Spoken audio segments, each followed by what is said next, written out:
कुमार विश्वास साहब ने ना एक बहुत अच्छी बात कही थी कि समाज हमसे चाहता है कि हम सुबह उठें, योगा करें, प्राणायाम करें, फिर खाना बनाएं, घर के काम करें, फिर नौकरी पे जाएं, नौकरी से वापस आएं शाम को 5 बजे थक हार के, उसके बाद घर के काम फिर से संभालें, फिर खाना बनाएं, फिर रात को जल्दी भी सो जाएं, सुबह जल्दी भी उठ जाएं और कुछ अलग भी कर दें।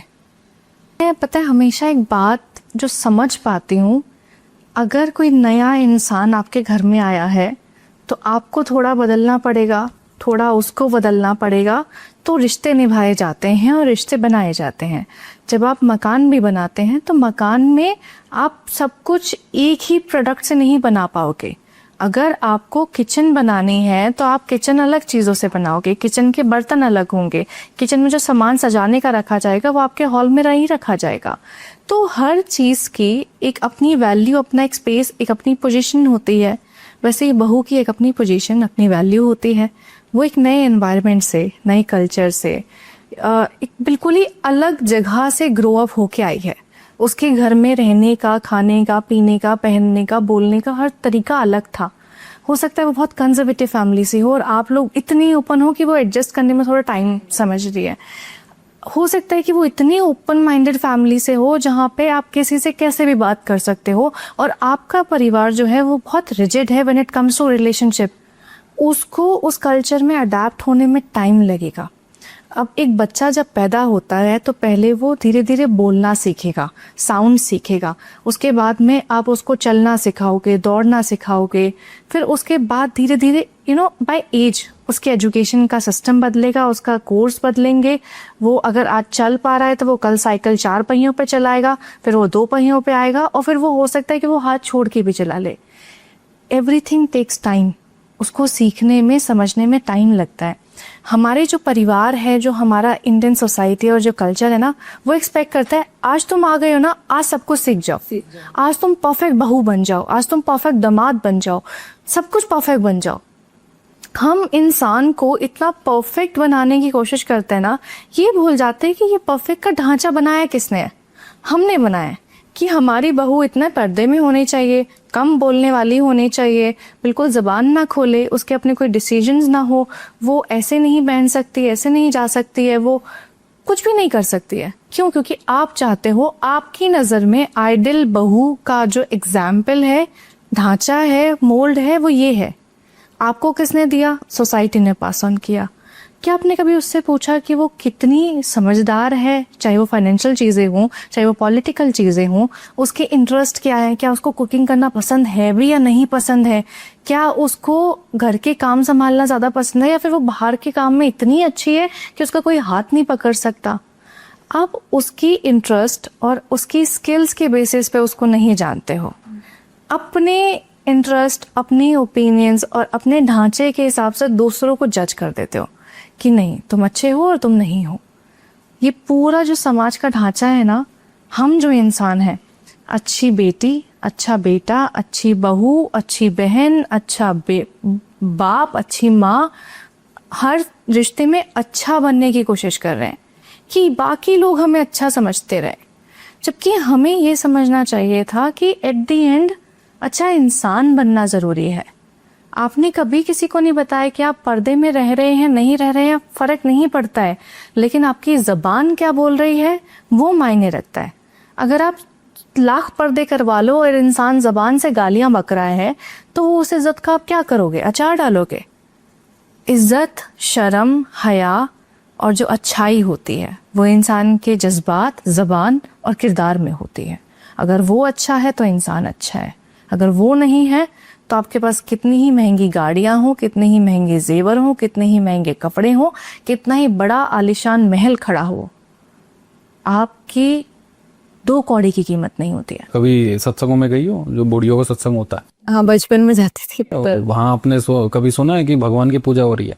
नहीं होती, वहाँ चुगलियाँ होती है। मैंने देखा है, मैं गया हूँ दादियों के साथ, माओ के साथ, मैं बहुत घूमा हूँ। ये जो सास बहू की ये टॉम एंड जेरी वाली जो लड़ाई है ना, ये आज से नहीं, पुश्तों से चलती आ रही है। रीजन जो मुझे समझ में आता है, जितना मुझे पढ़ के पता चला है ना, हमारी माओ ने, हमारी दादियों ने, फीमेल के अंदर जो जनरेशन चलती आई, उन्होंने बहुत सहा है। एक औरत, मेरी दादी हैं, उन्होंने बचपन से चीज़ें सही कि तुम लड़की हो, तुम पढ़ नहीं सकती, वो तो खैर पढ़ी भी नहीं होंगी। फिर उसकी शादी हुई, फिर बोला गया कि तुम ये नहीं कर सकती। वो जो भरता चला गया है ना, एक इंसान जब तक भरता है ना तो वो निकालना भी चाह रहा है कहीं, वो निकलता है फिर बहू पे। वो दिखाना चाहते हैं कि मेरे हाथ में भी अथॉरिटी है, क्योंकि पति के सामने बोल नहीं पाई वो, ससुर के सामने बोल नहीं पाई वो, घर के बाहर जाने नहीं दिया। तो उसे एक इंसान चाहिए जिसके ऊपर बैठ के वो कहे कि मैं जो कह रही हूँ वो कर, क्योंकि तब तक उसे वो सेटिस्फैक्शन मिलेगी नहीं ना कि मैं सास हूं। मैं हमेशा कहता हूं कि सास और मां बनने से पहले इंसान बनो। समझो कि सामने वाले के पास भी 2 हाथ 2 पांव है। सत्संगों में आप कभी बैठोगे ना तो वहां ये जाके जय जगन्नाथ, जय श्री कृष्ण, ये कोई नहीं बोलता, जाके ये बोलता है कि तेरी बहू के बच्चा हुआ, तेरी बहू तेरी सुनती है। बहू को रिप्रेजेंट किया जा रहा है। हर कोई अपनी अपनी बहुओं की तारीफ में लगे हुए हैं। तो जिसकी बहू नहीं सुनती है, जिसकी बहू आराम से उठती है 12 बजे और कहती है कि मैं खाना नहीं बनाऊंगी, वो ऐसे डर के बैठती, मेरे से कोई ना पूछ ले, मैं कैसे बताऊंगी कि मेरी बहू तो मेरी सुनती नहीं है। ये चल रहा है। आप अपनी बहू को प्रेजेंट कर रहे हो अपना गुलाम, कि मेरी बहू तो मेरे बिना घर से कदम तक बाहर नहीं रखती, तेरी का बता क्या चल रहा है। ये हो रहा है। अरे भाई ठेठ से बोलो ना कि भाई बहू हमारी कमाती है, आराम से उठते, हम रोक टोक नहीं करते, उनकी अपनी जिंदगी, हमारी अपनी जिंदगी। ये बोलने में डरते क्यों हैं लोग? क्योंकि उन्हें लगता है कि तुम बिगड़े लो, तुम्हारी बहू तुम्हारे आगे चलाती है, इसलिए तुम ये बोल रहे हो। हमारे माँ बाप झिझकते हैं सच बोलने में। आज की जनरेशन इसलिए मुंह फट है क्योंकि उन्हें डर नहीं है। उन्हें अब रियलाइज हुआ है कि हमें जिंदगी जीनी कैसे है। अब तक उसूलों पे चल रहा था सब कुछ। जब बहुएं घर में आई, उन्होंने बोला कि मम्मी मेरा काम रात के 2 बजे तक 3 बजे तक चलता है, मैं सुबह 9 बजे उठूंगी, तो वो जस्टिफाई करके 9 बजे उठती है ना, तब जाके उसे सुकून मिलता है। ऑप्शन बड़ा सिंपल सा है। अगर आपकी बहू 10 बजे उठती है, 11 बजे उठती है और आपको 6 बजे रोटी चाहिए ना, तो नौकर लगा लो। दोनों रिश्ते बच जाएंगे, दोनों का ईगो खत्म हो जाएगा। लेकिन आपको तो बहू के ही हाथ की खानी है, तो बहू का हाथ काटो, उस पर रखो क्या होगा, आटा रखो और एक किचन में रख दो ऐसे। तो ये सब ढकोसले वाली शो ऑफ में लगे हुए हैं बेसिकली, और कुछ नहीं है।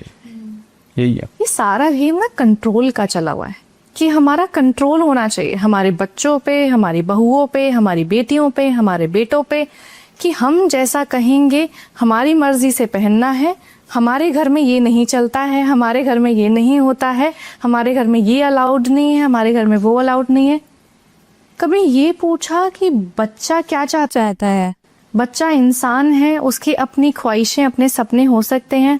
खास करके बहुओं पे ना हमारी सोसाइटी में ना एक बहुत गंदा जो एक सिस्टम चला आ रहा है, वो ये है कि बहुओं को ना माँ अपनी रिप्लेसमेंट समझती है कि मेरी जगह ले ली उसने, बल्कि वो तो आपके बच्चे की पार्टनर बन के आई है। आप उसको पार्टनर के तौर पे नहीं देख रहे हो कि ये अब मेरे बच्चे का जिंदगी भर साथ निभाएगी। अपने से तुलना करके रिप्लेसमेंट देखते हो और आप फिर जेलसी में आ जाते हो, इनसिक्योरिटी में आ जाते हो। आपको लगता है कि अभी तक तो मैं बच्चे को बता रही थी कि कैसे पहनना है, कैसे बाल बनाने हैं, मैंने इसको पढ़ाया, लिखाया, बढ़ाया, अब ये कैसे आके बता रही है? ये क्यों आके उसको बदल रही है? अटेंशन ले ली, क्योंकि मैंने बनाया ना उसको, ये इंसान मैंने बनाया उसको, मेरे को मेरा बेटा ऐसे पसंद है। अब नाउ जब बेटा थोड़ा सा बदलने की कोशिश कर रहा है, चाहे वो उसके ग्रोथ के लिए हो, उसके डेवलपमेंट के लिए हो, पेरेंट्स वो एडजस्ट नहीं कर पाते हैं, उसको एक्सेप्ट नहीं कर पाते हैं कि नो, ये तो मेरी रिप्लेसमेंट आ गई है, इसने तो मेरी जगह ले ली। ये सारा जो लड़ाई है ना, ये जगह का चल रहा है कि यहाँ की मालकिन, तुम्हारी मालकिन, तुम्हारे मालिक हम हैं। हमने बोल दिया उठो, हमने बोल दिया सो जाओ, हमने बोल दिया 4 बजे उठ के पूजा करो, मंदिर जाओ, ये करो, वो करो। कुमार विश्वास साहब ने बहुत अच्छी बात कही थी कि समाज हमसे चाहता है कि हम सुबह उठें, योगा करें, प्राणायाम करें, फिर खाना बनाएं, घर के काम करें, फिर नौकरी पे जाएं, नौकरी से वापस आए शाम को 5 बजे थक हार के, उसके बाद घर के काम फिर से संभालें, फिर खाना बनाएं, फिर रात को जल्दी भी सो जाएं, सुबह जल्दी भी उठ जाएं और कुछ अलग भी कर दें। अब इंसान या तो कुछ अलग करेगा या इस ढांचे में जो बॉक्स टू बॉक्स लाइफ है वो जिएगा। जैसे ही हम उस समाज के बनाए ढांचे से अलग जाने की कोशिश करते हैं, कुछ अलग करने की कोशिश करते हैं, तो समाज सबसे पहले हमको बिगड़ा हुआ, बेकार, निकम्मा, नाकारा, ये सब समझने लग जाता है। उनके हिसाब से ये नहीं है कि हम अपनी जिंदगी बनाने की कोशिश कर रहे हैं, उनके हिसाब से हम गलत हैं क्योंकि हम उनके हिसाब से नहीं चल रहे हैं।